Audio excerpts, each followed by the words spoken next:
Welcome to Plain Civics. Thank you for joining us. I'm Joe Ulery. And I'm Bobbi Fisher. Our goal is to break down how government works so you can make the government work for you.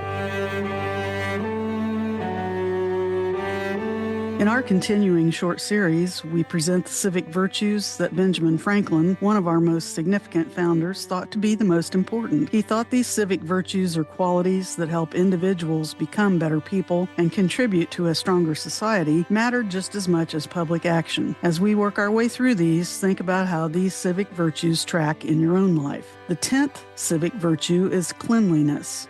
Franklin said, quote, "Tolerate no uncleanliness in body, clothes, or habitation," end quote. How do you practice cleanliness in these areas? And we are ready to jump into Back to the Basics. What is federalism? Part 3, Bobbi. And now our feature presentation.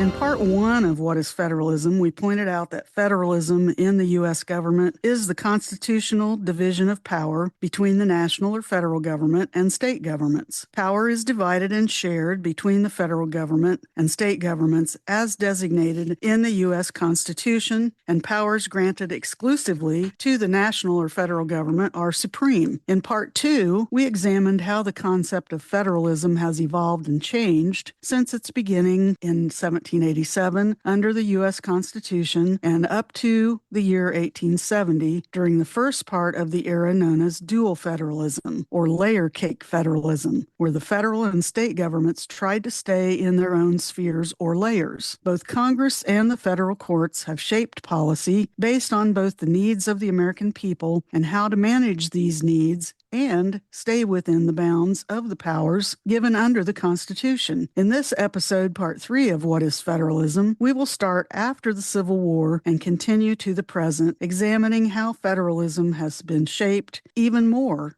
over the last 150 years. In the last episode, we examined federalism during the first period of dual federalism, 1789 to 1933, stopping right after the Civil War amendments in 1870. We will look at the second part of dual federalism in this episode, as well as cooperative federalism, which ran from 1933 to 1969, and new federalism from 1969 to the present. And remember, as I said in the last episode, those years are not set in stone. Right. They're close or averages, I guess we could say. Can float a little bit. The most severe test of American federalism was the Civil War. The conflict ultimately resolved two fundamental questions: that states could not lawfully secede from the Union, and federal authority and national unity were supreme over state interests. There was a famous 1830 Senate debate about the issue of state sovereignty that occurred between Senators Robert Y. Hayne of South Carolina and Daniel Webster of Massachusetts. Senator Hayne described the nation as a league or confederation of member states and argued that a state could refuse to obey any law passed by Congress under the states' rights or nullification doctrine. Hayne, who believed in limited national government, argued, quote, "liberty first and union afterwards," end quote. Senator Webster, in response, argued that the Constitution was the creation of the people and not the states, and responded with, quote, "liberty and union now and forever,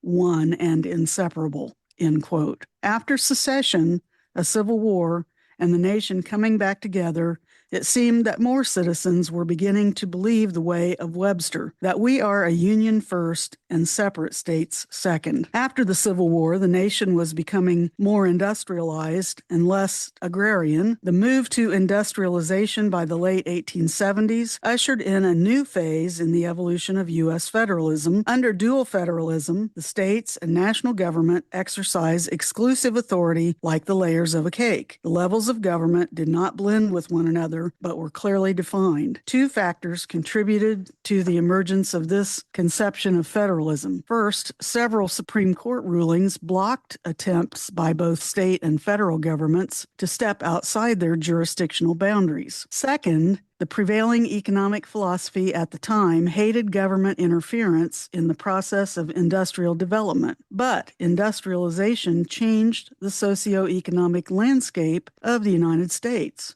One of its adverse effects was the concentration of market power. Because there was no national regulatory supervision to ensure fairness in market practices, collusive, which means secretive for fraudulent purposes, collusive behavior among powerful firms emerged in several industries. Another thing that changed after the passage of the Civil War amendments, which were the 13th, 14th, and 15th, following the Civil War, was the incorporation, which incorporation here means the inclusion of the Bill of Rights to apply to the states. Prior to the Civil War, the Supreme Court had generally held that the Bill of Rights did not apply to the states, but after passage of the 14th Amendment applied due process to the states, the court slowly began to apply other parts of the Bill of Rights to the states. In 1873, the doctrine of states' rights was revived in the slaughterhouse cases and Bradwell versus Illinois. The Supreme Court played a pivotal role in these two civil rights cases that tested the privileges and immunities clause of the 14th Amendment. The Supreme Court, in a close 5-4 ruling in the slaughterhouse cases and an 8-1 decision in Bradwell versus Illinois, noted that state and national citizenship were separate and distinct. In the slaughterhouse cases, the Supreme Court upheld the state of Louisiana's right to confer upon one company the right to butcher cattle in the city of New Orleans, thus creating a monopoly in the operation of slaughterhouses. It upheld Louisiana's slaughterhouse monopoly as a legitimate use of the state's police power to regulate public health and safety. In Bradwell versus Illinois, the Supreme Court held that a state could bar women from the practice of law as states have the power to regulate the practice of law, not the federal government. In the slaughterhouse cases, the court recognized two types of citizenship. The rights citizens have by being citizens of the United States are covered under the privileges or immunities clause of the 14th Amendment, while the rights citizens have by being citizens of a state fall under the privileges and immunities clause of Article 4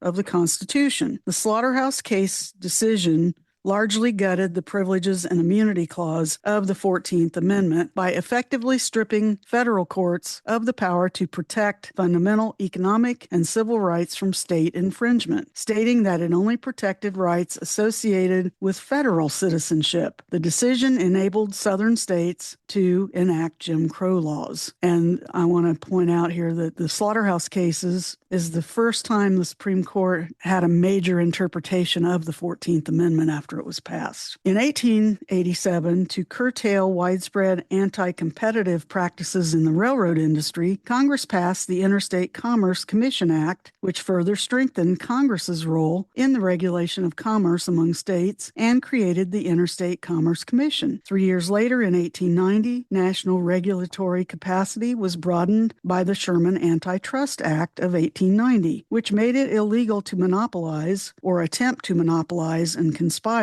in restraining commerce and signaled a larger role for the national government in the economy. And I want to just stop for a second because as I'm reading this, I'm thinking, we've talked about the use of the necessary and proper clause, and Congress creating these are a good example of the use of that to institute a law or regulation that the framers could not have anticipated because railroads, for example, didn't exist in 1787. And AI may be another thing that comes along falls into that category. When people say, that shouldn't give Congress power, but then how are we going to deal with having railroads and like the oil industry of the late 1800s when it first began? Who was going to control that and make things fair then? That just kind of popped in my head there as a good example of the use of the necessary and proper clause or elastic clause. That's right.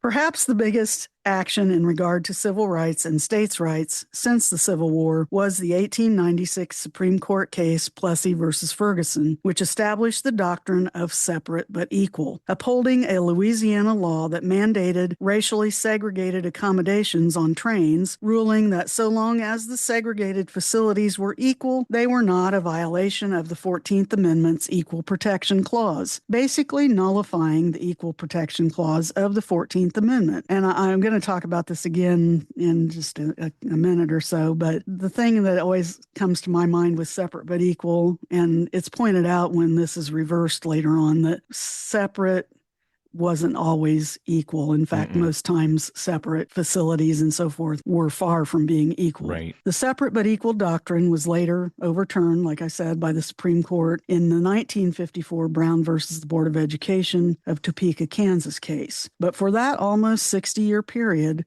separate but equal allowed discrimination to thrive in the United States, especially in the South. The late 19th and early 20th centuries' rapid industrialization brought about several social and economic issues that led to some political reforms. The 16th and 17th Amendments were both ratified in 1913. The 16th Amendment gave Congress the legal authority to impose a federal income tax. It eliminated the requirement that direct taxes be apportioned, or that means divided, among the states based on population, allowing the government to collect taxes on incomes from any source. The 17th Amendment allowed for the direct election of U.S. senators instead of them being chosen by state legislatures. This period marked an era of greater cooperation and collaboration between the state and federal governments in response to social and economic problems confronting the nation due to rapid industrialization. After the 16th Amendment was passed,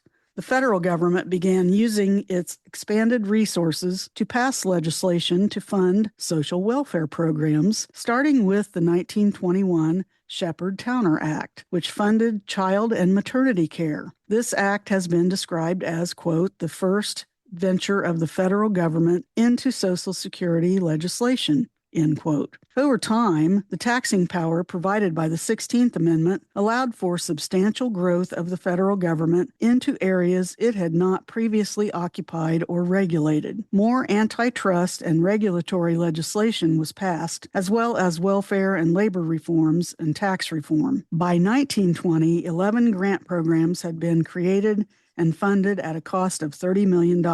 During this period, the federal government was seen as, quote, servant of the states, end quote, in the kinds of activities funded. The federal grant system, spurred by the Great Depression, was expanded and fundamentally changed the power relations between federal and state governments. So I wanted to go back. You mentioned AI, yes, a minute ago, and how they could not have foreseen that and how rapidly it changed. It was kind of the same way in the late 1800s with the railroad industry and the oil industry, especially after automobiles were invented in the early 1900s. It was just happening rapidly. So the government really had trouble at times keeping up with the changes. Yeah, and they're definitely struggling right now with AI and what to do. And we've got AI data centers coming into town. And people are really getting upset about those. We're one AI data center away from people coming out in the streets with torches. It's a prickly issue right now. Exactly. It's not the first time we've had one. That's the Absolutely point. Not. All we have to do is look to history, and we always find an example, don't we? Exactly. We will get back to our topic in just a second, but first we've got a quick history lesson. Don't know much about history. This is our Don't Know Much About History segment. The shot heard round the world and don't fire till you see the whites of their eyes. Both of these famous statements come from the time of the American Revolution. The shot heard round the world refers to the opening shot of the Battle of Lexington and Concord, fired at the Old North Bridge in Concord, Massachusetts on April 19, 1775. It marked the point of no return for American independence because it marked the beginning of the American Revolutionary War. The phrase was actually used by Ralph Waldo Emerson in his 1837 Concord Hymn, which was a poem that he wrote, and it signifies the impact of the colony's rebellion against British rule. Despite historical focus, no one knows for certain who fired the first shot. The other phrase, don't fire till you see the whites of their eyes, also came out of the Revolutionary War. According to hallowed American tradition, the provincial commander at the Battle of Bunker Hill bellowed those words to his soldiers, warning them to preserve their gunpowder until their muskets could do the most damage to the British regulars. When you study that battle, the Americans were kind of cornered and they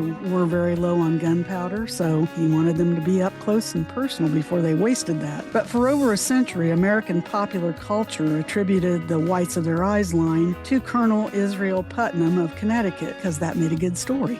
Many authorities now say that the quotation could be no more than a myth, and it was used by biographer Mason Weems, who, if you listen to our podcast, you've heard before, because he's the guy that wrote The Life of George Washington, the 1808 bestseller that gave us the legends of young Washington and the cherry tree and the middle-aged Washington praying in the snow. Father, I cannot tell a lie. Exactly. So it was another, story that made it seem, made us so patriotic, and which I'm not saying that's bad. It's just that it's not all it's bad. Not usually true. Yeah, always look into those. Right. Oh man. Okay, well there's the bell. So let's get back to work. Back to the Great Depression, which this was a severe global economic downturn that lasted from about 1929 to 1939. The period was characterized by high rates of unemployment and poverty, drastic reductions in industrial production and international trade, and widespread bank and business failures around the world. The economic disaster began in 1929 in the United States, the largest economy in the world at the time, with the devastating Wall Street crash of 1929, which is often considered the beginning of the Depression. The Depression was preceded by a period of industrial growth and social development known as the Roaring Twenties. Much of the profit generated by the boom was invested in speculation, such as on the stock market, contributing to growing wealth inequality. Banks were subject to minimal regulation, resulting in loose lending and widespread debt. By 1929, declining spending had led to reductions in manufacturing output and rising unemployment. Share values continued to rise until the October 1929 Wall Street crash, after which the slide continued until July 1932, accompanied by a loss of confidence in the financial system. By 1933, the U.S. unemployment rate had risen to 25%. About one-third of farmers had lost their land, and 9,000 of its 25,000 banks had gone out of business. This is what led to the election of Franklin Delano Roosevelt as president and the beginnings of the second era of federalism known as Cooperative Federalism. Given the magnitude of this economic depression, there was pressure on the national government to coordinate a powerful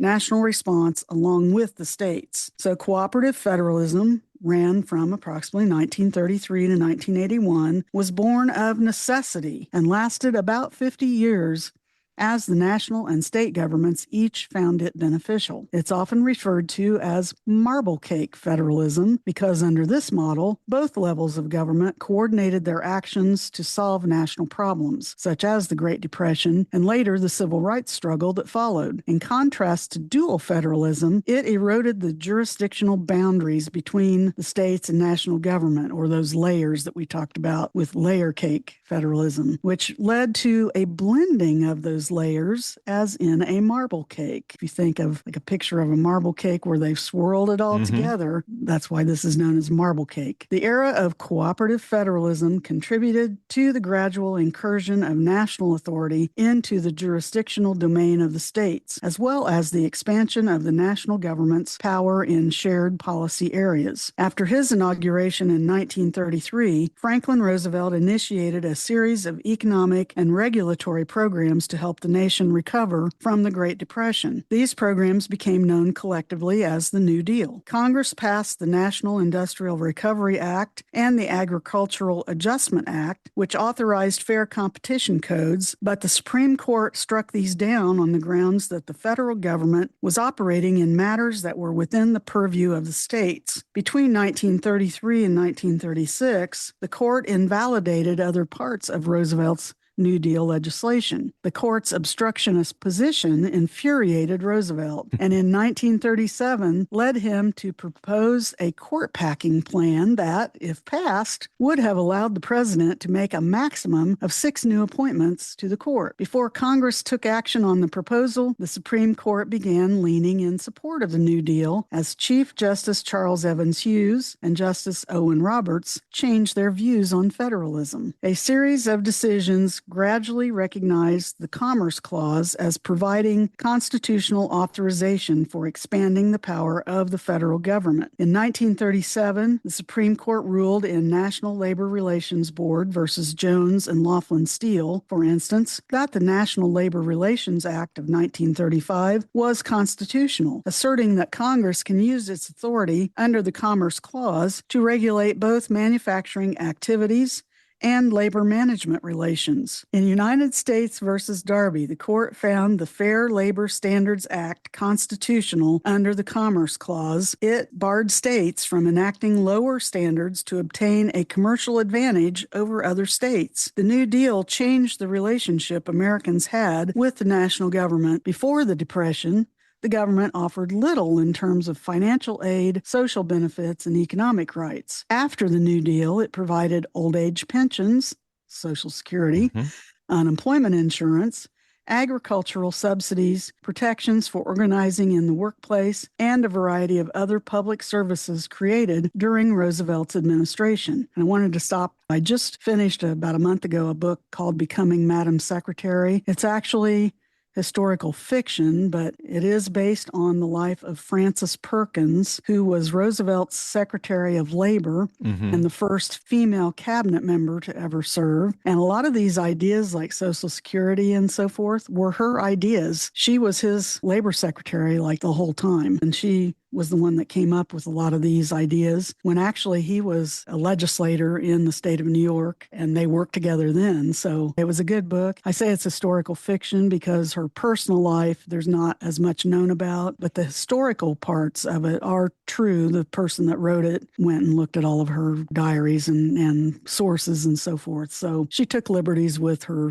personal life. In 1953, Congress created the Commission on Intergovernmental Relations, or the CIR, which in 1959 became the Advisory Commission on Intergovernmental Relations. The CIR was a temporary study commission comprised of persons appointed by the President and Congress. Its mission was to review federal aid to state and local governments, to determine if federal aid and involvement were appropriate, and to assess the fiscal capacity of the federal government and the states to undertake various activities. In its new form in 1959, its mission was revised to monitor intergovernmental relations and the operation of American federalism, and to report to Congress on a continuing basis recommended improvements. Unlike its CIR predecessor, ACIR was a continuing body comprised of representatives from federal, state, and local governments. And I might add, the ACIR was defunded and ceased operations in September of 1996. So it stayed around for a while, but it no longer exists. But it sounded like it was a good idea to try to coordinate what was going on between the state and federal governments. In 1954, civil rights and states' rights came into the forefront again. In the previously mentioned Brown versus the Board of Education of Topeka, Kansas, the Supreme Court struck down as unconstitutional an earlier 1896 decision, Plessy versus Ferguson, and the doctrine of separate but equal public accommodations for blacks. The justices cited the 14th Amendment's due process and equal protection clause, noting that racially segregated schools were inherently unequal. Brown prompted a new wave of action by states intent on resisting the court's decision, including the resurrection of states' rights under the doctrine of interposition, which contended that a state government may interpose itself between an improper national act and the state's citizens. In the landmark case Cooper versus Aaron in 1958, the U.S. Supreme Court definitively rejected the doctrine of interposition. The court ruled that under the Supremacy Clause, Article 6 of the Constitution, the federal judiciary, not individual states, has the ultimate authority to interpret the Constitution and declare federal laws invalid. So in other words, the states were saying that they could nullify laws, so we were kind of back to that pre-Civil War thinking, or at least they tried it. Right. But the court said, no.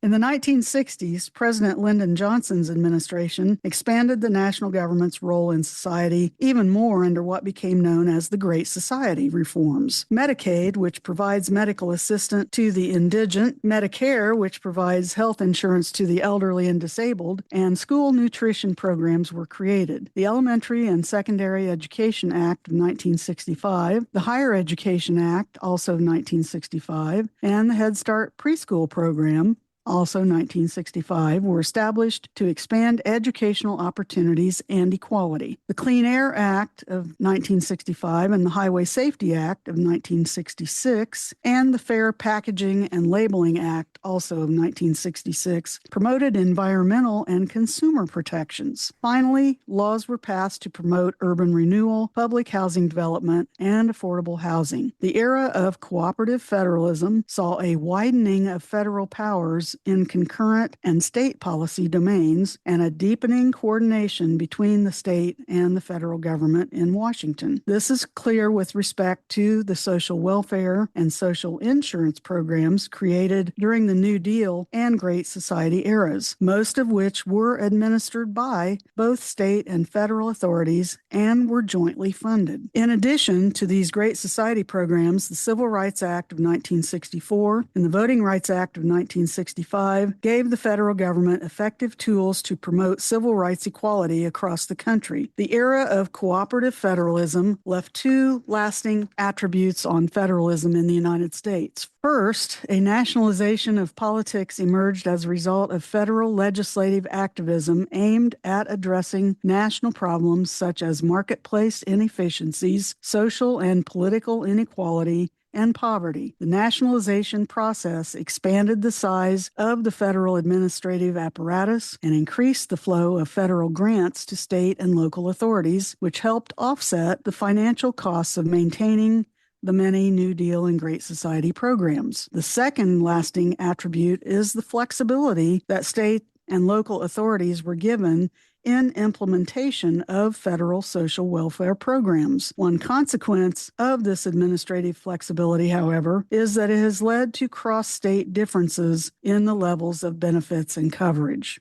New federalism, which ran from about 1969 to present, came about during the administrations of Presidents Richard Nixon, which was 1969 to 1974, and Ronald Reagan, 1981 to 1989, when attempts were made to reverse the process of nationalization or to restore state prominence in policy areas into which the federal government had moved into in the last era. New federalism is premised on the idea that the decentralization of politics enhances administrative efficiency, reduces overall public spending, and improves policy outcomes. During Nixon's administration, general revenue sharing programs, which were known as block grants, were created that distributed funds to the state and local governments with minimal restrictions on how the money was spent. The election of Ronald Reagan heralded the advent of a, quote, devolution revolution, end quote, in U.S. federalism, in which the president pledged to return authority to the states according to the Constitution. In the Omnibus Budget Reconciliation Act of 1981, congressional leaders, together with President Reagan, consolidated numerous federal grant programs related to social welfare and reformulated them in order to give state and local administrators greater discretion in using federal funds. Reagan's track record in promoting new federalism was inconsistent, partly due to the fact that the president's devolution agenda met some opposition from Democrats in Congress, also from moderate Republicans and interest groups, preventing him from making further advances. For example, his efforts to completely devolve aid to families with dependent children, a New Deal era program, and food stamps, a Great Society program, to the states were rejected by members of Congress who feared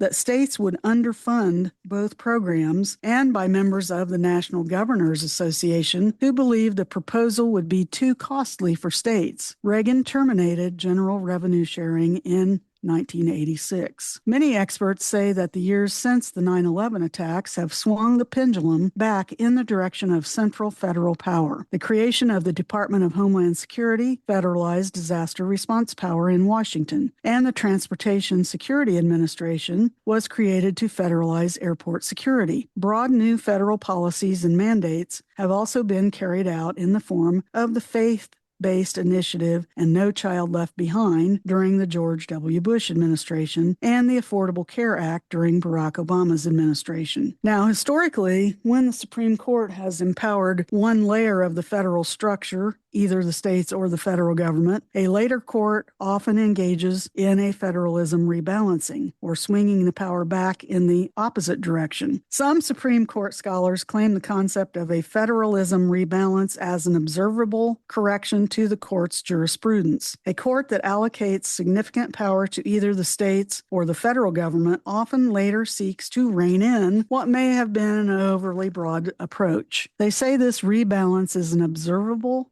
historical pattern. Two exceptions to this rebalancing are the Warren Court, which ran from 1953 to 1969, and the current Roberts Court, which runs from 2006 to the present. The Roberts Court has defied the historical trend of federalism rebalancing by empowering states without a material rebalance of empowering the federal government. The Roberts Court's pro-state decisions have often altered the status quo and restructured existing federal-state relationships. Although the Roberts Court has certainly issued some pro-federal decisions, those decisions have typically been minimalist and merely upheld the status quo. Some say the strength of the Roberts Court's federalism makes sense given the judicial conservatism, or the originalists, as we've talked about, I think in the last episode even, that characterize the current bench, because originalists tend to be strict constructionists, or they read the Constitution Right.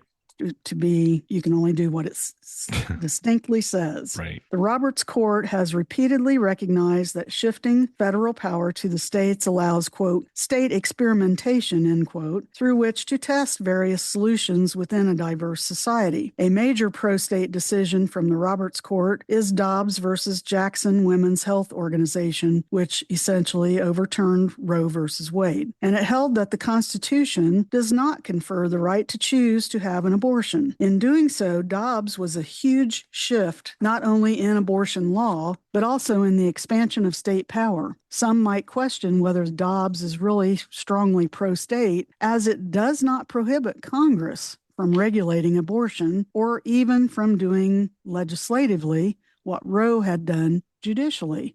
In other words, Congress could pass a law that covers all 50 states in regards to abortion. Right. They just have chosen not to, so it puts it back in the hands of the states. But Dobbs did, even if temporarily, shift the power to decide how to regulate abortions to the states. Another major state strengthening decision was Shelby County versus Holder, which holds that the Voting Rights Act of 1965's pre-clearance formula, it required federal approval for any change to voting laws. It said that that was unconstitutional and removed the requirement that covered states obtain pre-clearance when adjusting their voting laws. Like Dobbs, Shelby County was a departure from the status quo that deliberately expanded state power. These two cases are just a sample of cases the Roberts Court has ruled on in recent years that have strengthened state powers. Overall, although the Roberts Court has issued both federal strengthening and state strengthening decisions, the Roberts Court's pro-state decisions have been uniquely impactful. It is possible that the Roberts Court is prioritizing federalism because originalists on the court believe that shifting power into the hands of the states is closer to what at least some of the founders envisioned for the federal system. It is possible, as we have seen through this history of federalism and the courts, that a future Supreme Court may shift the balance back.